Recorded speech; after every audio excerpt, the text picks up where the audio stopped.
मराठी भाषेवरून वादग्रस्त वक्तव्य करणाऱ्या झारखंडचे खासदार निशिकांत दुबे यांच्यावर महाराष्ट्र नवनिर्माण सेनेने ठाण्यात जोरदार टीका केली. दुबे यांनी मराठी लोगों को हम पटक पटक के मारेंगे असे विधान केल्यावर महाराष्ट्रात संतापाची लाट उसळली. त्याच पार्श्वभूमीवर मनसे अध्यक्ष राज ठाकरे यांनी मीरा भाईंदर येथील दुबे दुबे मुंबईत आ जाओ, आपको समुंदर में डुबो डुबो के मारेंगे असे प्रत्युत्तर दिले होते.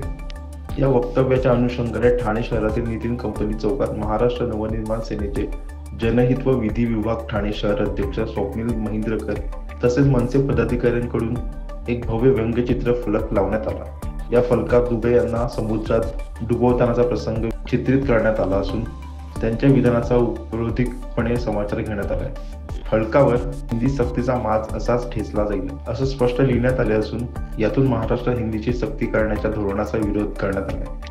निशिकांत दुबे हे झारखंडचे खासदार असून झारखंडचे एकूण राष्ट्रीय अर्थव्यवस्थेतील योगदान फारच अल्प आहे, तर महाराष्ट्र देशातील सर्वात मोठे आर्थिक योगदान देणारे राज्य आहे. अशा राज्यातील भाषेला दुजाभाव दाखवणे, त्यावर वादग्रस्त वक्तव्य करणे हे केवळ दुर्भावनेतून व नैराश्यातून घडल्याचे स्पष्ट होत आहे.